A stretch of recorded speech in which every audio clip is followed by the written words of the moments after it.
Dealing with losing someone you care about is probably the hardest thing anyone can face. As a child, I watched the frustration between my parents unfold in ways that would shape my entire life.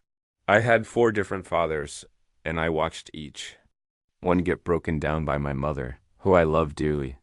Seeing them accept whatever life threw at them is where a lot of my drive came from.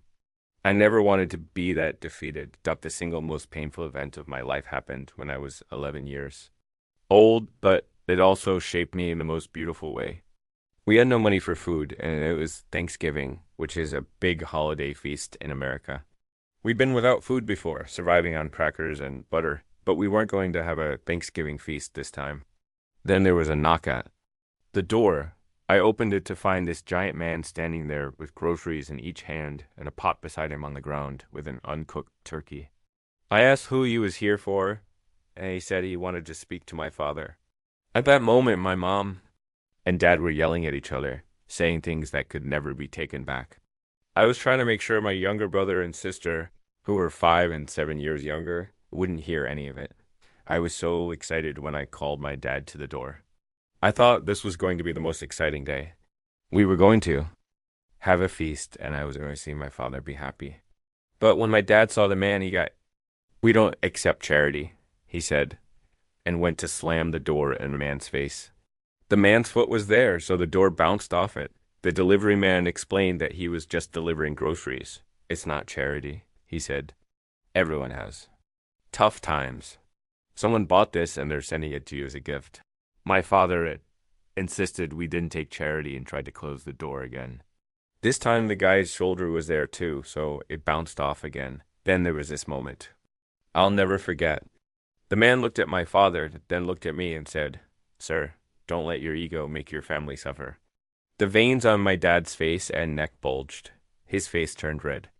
I thought he was going to punch the man. But then something changed. My dad's shoulders dropped. He took the groceries, slammed the door without saying thank you, and stormed off. I remember thinking, why isn't he happy? I loved my father so much, and I couldn't understand his reaction. He eventually left our family, which was the most painful thing that ever happened to me. I felt like I had failed and blamed myself. I was only 11, but I kept wondering why I couldn't get through to my father. Later on, this experience helped me understand that there are basically three decisions everyone makes in their life, whether they're aware of it or not. Moment two. Moment. First, you have to decide what to focus on. Every moment of your life, something is grabbing your focus. And you don't experience life, you experience the part of life you focus on. What's wrong is always available, but so is what's right. That my dad's focus that day was on what he hadn't done. I know this because he kept muttering that he hadn't taken care of his family, that there was no money for Thanksgiving, and that somebody had to give us charity. The second decision you make is what something means. Is this the end or the beginning? If you think it's the end of a relationship, you're going to behave differently than if it's the beginning. My dad's meaning was that he was worthless. The third decision is what to do. Whatever meaning you come up with creates emotions, which affects what you do. What my dad decided to do was leave our family, but for me it was amazing. We were having Thanksgiving, we had food. What a concept. The meaning that changed my whole life was realizing that strangers care. That completely changed my life. I couldn't deny that somebody who wanted no credit had delivered this food to my family. So what I decided to do was say that someday I was going to do this for another family. When I was 17, I fed two families, and it was a euphoric experience. I went in jeans and a t-shirt because I wanted to see the faces of the people. The next year it was 4 families, then 8.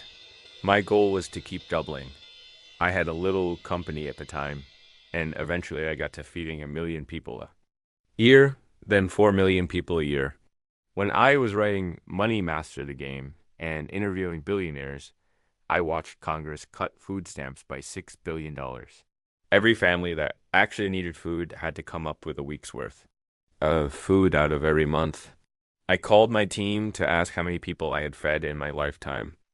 The answer was 42 million meals. I thought about what if I fed 50 million people in 1 year instead of over my entire lifetime? What if I did 100 million? What if I fed 1 billion people in 10 years? That was 7 years ago, and we're now at 850 million meals. I'm going to hit the billion earlier than promised, and then I have a sustainable approach for continuing. I tell you this because my worst day became my best day. The most painful day, the day where I felt I had failed the most, led me to new understandings, new skills, new capacities, new drives, and new hunger. Would I really be feeding 100 million meals a year if I had been well fed as a child? Probably not. I'd love to believe I'm such a perfect person, but I'm not. I just know what suffering feels like, so I don't want anybody else to suffer. Sometimes the suffering experiences of our life, if we don't let them crush us but let them drive us, actually become the best days of our life. Taking your worst day and making it your best day is a beautiful target for anybody. You have to decide what you're going to focus on right now. In the second, consciously or unconsciously. The minute you decide to focus on something, you have to give it a meaning. Whatever that meaning is produces emotion. Is this the end or the beginning? Is God punishing you or rewarding you? Or is this just the roll of the dice? That emotion then creates what we're going to do. My father made 3 decisions. His focus was that this was charity. His meaning was that he was worthless. What he decided to do was leave his family, which he did. My 3 decisions gave me a different path. I focused on the fact that there was food. But what really changed my life and shaped me as a human being was recognizing that this was somebody's gift from someone I didn't even know, someone who wasn't asking for recognition. They were giving our family food and looking out for us. This made me believe that strangers care. What does it mean that strangers care? It meant that strangers cared about me and my family, so I should care about them too. What was I going to do? I was going to make a difference. You can know what to do and then not use it or apply it. Really, what we need to remind ourselves is that decision is the ultimate power. Focus really determines the quality of our lives. Whether you're fulfilled or whether you feel stressed is really a matter of focus. Your achievement level is clearly directed by where you focus, where you put your energy, your emotion, and your time. But the challenge is that most of us don't direct it consciously. Most of us are incredibly stressed because we don't consciously direct our focus. Worry is just another word for fear. We're fearful that something bad is going to happen, so we put a lot of attention into it, sometimes at the expense of things that are much more important, like our family or our health. Sometimes we worry about things that will never happen. What happens for most of us is that fear gets our focus. It's natural. It's our survival instinct to avoid pain. But we've got to break out of it if we want an extraordinary quality of life. We need to think differently. The second thing that tends to get our focus is things that can give us pleasure, especially immediate pleasure. We're stressed a lot of the time and want to get out of that stress, so we look for something to make ourselves feel goodly. Very often, we pick things that make us feel good for the moment, but don't really make our life better long term. A person's sense of identity, our sense of certainty about our lives, our sense of worth is tied directly to our feeling that we control events, not that events control us. When we feel like events are controlling us, our self-esteem drops and our level of stress increases. So a lot of us try to get control by doing little things or by doing something we're really good at. The third area that tends to get our focus. If we don't decide up front what we're going to focus on and what we want for our life is other people's demands. Our life becomes about responding to other people's urgencies and reacting. As long as you're responding to things that concern you, potential pain or worry, as long as you're trying to get a quick fix of feeling good, as long as you're responding to people's demands, you're living a life of reaction and you won't get the level of fulfillment or results that you really deserve. But here's an important question. Do you think the minute you turn and do the right thing, you immediately get rewarded? We have something called momentum that's still going on. We're in what we call lag time, where we're doing the right things but not getting the reward because of the old momentum. It's like eating poorly for 30 years and then eating well for 2 days and wondering why. You're not getting results yet. If you focus on where you want to go, are you guaranteed not to have problems? The answer is no. You could still hit the wall. But if you focus on what you fear, if you focus on the problem, are you going to crash? The answer is 100% yes. There's no guarantee in life, but if we focus on what we want, our outcome, our chances increase dramatically. How do you control your focus?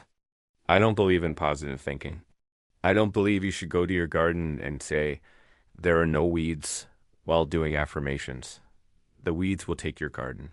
I believe in seeing life as it really is, but not worse than it is. Most people who say they're skeptical or pessimistic are really saying they're fearful and don't want to get their hopes up or be disappointed again. You have to see life as it is and not worse than it is. You can't try to protect yourself, or you'll protect yourself from success and joy. You have to get your hopes up to make life work. Second, you have to see it better than it is. Otherwise, there's no drive to make things better. You need to get a vision for what you want, what the outcome is, what the vision for your life is. Otherwise, you'll get caught up in the daily tasks and feel like your life is about making a living instead of really experiencing life. People only shift when they hit a threshold. There are 5 elements that, when they're present, make people transform. The first is satiation. There's nothing wrong, but you've been doing the same thing over and over. Even if your favorite meal was steak and lobster, if you had it 3 times a day, every day, you'd eventually get tired of it. This makes you look around for what you might do differently. But it doesn't usually make you change. It just opens your mind to change. Then you need dissatisfaction. Now you're doing something and it doesn't feel good. You start to feel uncomfortable with it. That's still not enough to make you change, but it makes you look more for a change. The third piece is hitting a threshold. Have you ever been in a relationship way too long? You knew it was wrong and wasn't serving you or them, but you stayed? Because change was hard and you were afraid of being alone. But there's a day when you hit a threshold and realize it's been painful in the past. It's painful today and it's going to be painful forever. That's when people start to change. When you hit a threshold, you get the 4th piece, an insight. The insight is what's really true. And usually you figure out it's not your partner or your job, it's you. What's going on in you? You make a distinction, and that creates an opening where there's a chance to change your life in that moment. But you have to jump through the opening because you don't know what's on the other side. There's uncertainty. A lot of people go through all of this and get to the opening, but it only stays open for a few moments. If you don't do something with the insight, it closes and you start all over again. Some people never jump through that opening, and that's where real transformation happens.